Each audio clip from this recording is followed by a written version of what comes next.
morning. I am on my way to work. It is Monday, and I am trying to get there relatively close to 7 o'clock because we do have our early planning today. And yeah, so I hope everybody had a great weekend. Mine was very uneventful, and I took a lot of stuff home to kind of get ahead of the game and make sure my grades were all in order for the end of the trimester, which is right before Thanksgiving break. And I just didn't do much. I took the weekend to relax. I also took the weekend to kind of map out some projects that I want to do for this channel. And I filmed a few videos, which I believe I'm actually going to scrap, and I have a very good reason why. So I have to kind of go through the quality of them and see what I want to do, because I was noticing that as I'm filming on my phone here, my voice and the movement of my lips and everything, they're just not matching up. So some of them are really subtle and you can't really tell, and I know it's not good to put out poor quality videos, but I wanted to get some up.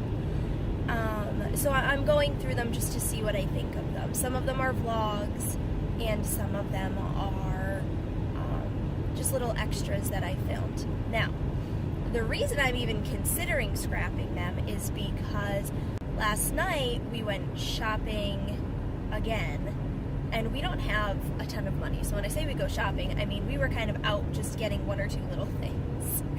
And I ran into the Dollar Tree, he went into GameStop, and I was like, let me go look for a tripod at Walmart. Just because I figured it would be better to use that than trying to prop it up on the setup I have now. So we go over to Walmart, and it was right next to those stores, and we're walking around, and I said, let me look at the cameras, because I'm trying to save up to buy a camera, but I want to make sure that this is something I really want to do before I do that. I don't want to be dropping $300, $400 on a camera that I'm not going to use, because I find that this is just not something I want to do. So we were looking at the Canon PowerShots, and we were looking at some Nikons, and the lady was super helpful at Walmart. She was like, why don't you try the Super Center, because they might know more and they have more options, or go online. And I've been researching like crazy, and we were just getting ready to leave, tripod forgotten because we got distracted by the cameras, and I see a Canon T5i, the Rebel T5i, and it has a reduced price on it, and Corey had pointed it out earlier, and I was like, no, that camera's too big. I don't even know why I would want to get that right now, not realizing what kind of camera it was. So we look, and we're like, why is this camera so cheap? So on the Canon website, it's selling for $599. Now, I know it's an older model, so in stores like Walmart, it was down to like it was either $499 or $449. And I'm thinking, okay, like $100 off. But then they had a red ticket on it, and it said $199. $199! I was like, what in the world? So he's like, we're just gonna buy it. And I'm like, no, like something's wrong with it. This is too good to be true. This isn't gonna work. I don't understand. So I'm looking up reviews, and it got decent reviews, and I've watched YouTube vlogs for a long time, and a lot of the vloggers have talked about this camera or a version of this camera. And I remember there being some issues with one of them, and I couldn't remember which one. So I'm in Walmart, it's like 8 o'clock at night, I'm trying to Google some reviews and figure out what could possibly be wrong with this camera that it's so cheap. And I'm finding that it's a pretty great camera, minus some random little things here and there. So So we go up to the lady and we're asking her, what's with the camera that's on sale for $199? And she goes, well, that's a floor model, and I don't really know that you're going to want a floor model.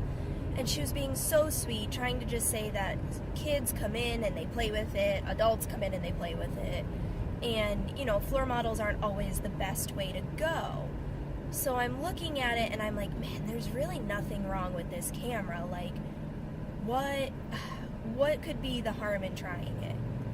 So I'm thinking, I'll go home, look through finances, see if I have enough to just purchase it, and go from there. Well, Corey, I don't know if it's just because this is the type of person he is, but he's super impulsive, and he goes, oh, we'll take it. And I'm like, no, Christmas is coming, we don't have a lot of money to begin with, and I'm just thinking, where are you getting this money?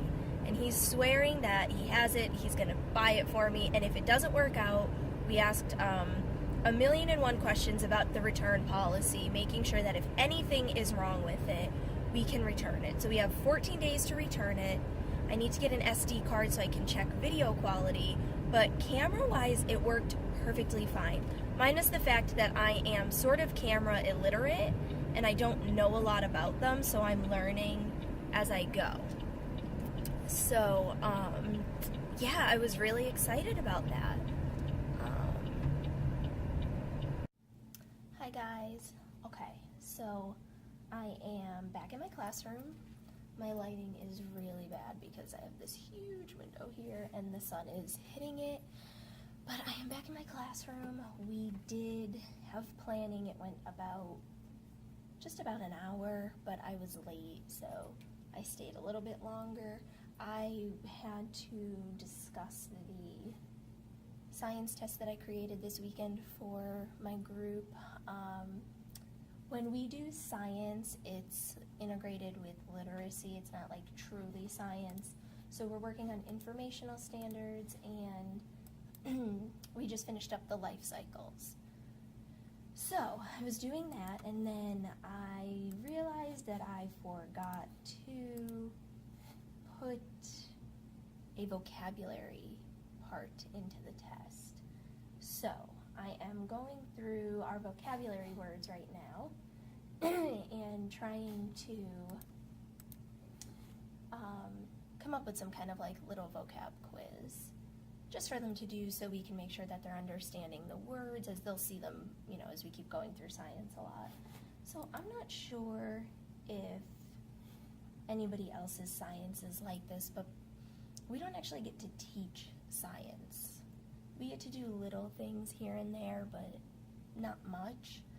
So it's kind of frustrating because I love science, and I know that there's just not enough time in a day to get everything in, but I sometimes wonder why we couldn't cut math down from an hour and a half to an hour and put a half an hour worth of science in. I think that would be very beneficial to the students. So we'll see. But we are also using Discovery Education, and I'm not really loving it. I don't know if I can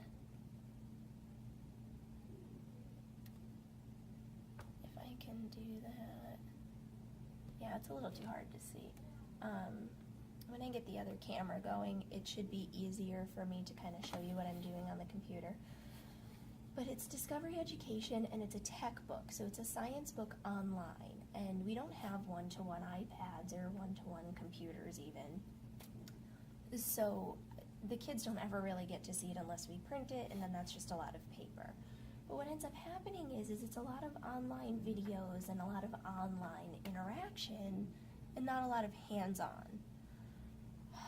So it works well when you're integrating it with reading, I guess, but some of the stuff is just way over their head, and I didn't get training on it, and not a lot of people got much training on it.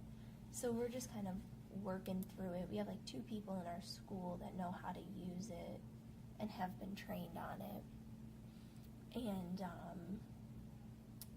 I was not one of them, obviously, since I was new. So I had a little bit of a training, but not much. So trying to figure it out is a little frustrating, but we will get there. So my kids are going to be in the room in about 8 minutes. I did not eat breakfast yet, so I'm going to try to do that during planning. If I do anything interesting during planning other than making the tests, I will try to check in with you. Just want to let you know that my morning went well. So this is what I wanted to show you. On Friday, we did Bucket Filler Friday, and the morning message idea has come from Miss Fifth, and I think I even got this exact one right from her. And we've never done bucket fillers, and I wish I had done it in the beginning of the year, but lately I've been noticing that my students have just been really, really mean to each other. So I did some research, found it, and we did it on Friday. And then I'm going to show you here. I was trying to remember that there's no... Okay, I'm just covering the names. I mean, it's only their first names, but... And so they were to write something nice, and this one says, "I think you are a good friend, and you're nice." And like a bunch of them were like this. Of course I had some kids who were like, "This one's never nice to me." Of course. But this one made me just think that this was all worth it. So, there, "You look like the sun, and I like your outfit." And I thought that was so sweet. The little girl that she wrote it to is a little blondie, and she has like yellow blonde hair, so I could tell that she was kind of comparing it to that. So that was really, really sweet, and that is kind of hard to see. But "You're kind, you're encouraging, you're nice, you're my best friend."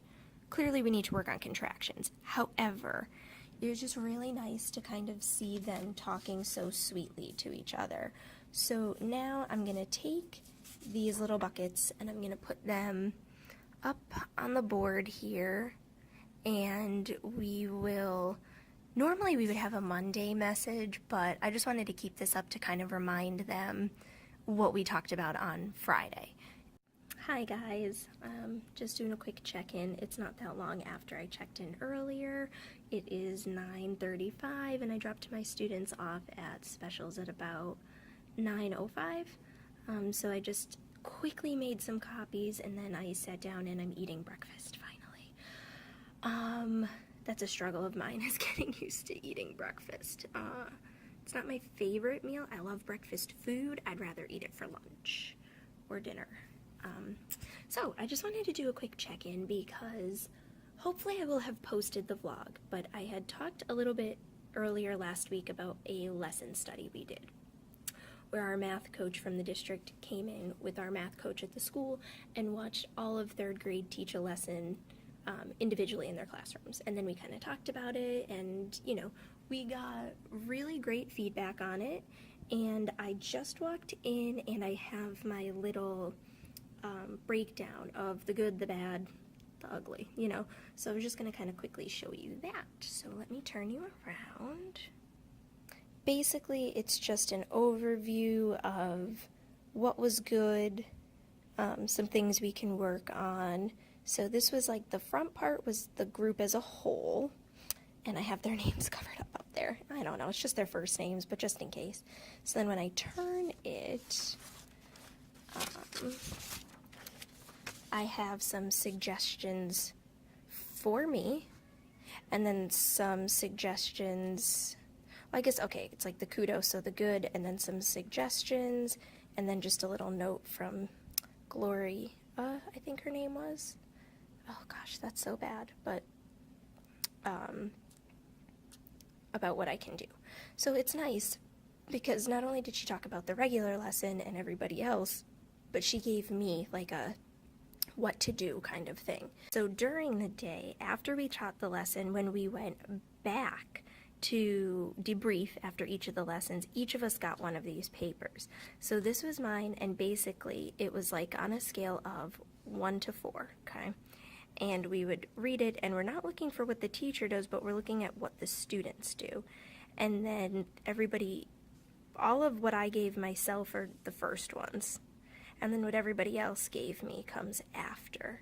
So the overall score, everything was pretty much 3 to 3.5, so I thought that was really good. But yeah, so that is what a lesson study basically consists of. So it was very informative, a lot less stressful than I thought it was going to be, so I was pretty happy with that. So that is that. Okay. Hi. The lighting is so bad, and I am so sorry, but I am doing a quick check-in during my lunch. It has been a morning. Oh my goodness. It's been a morning.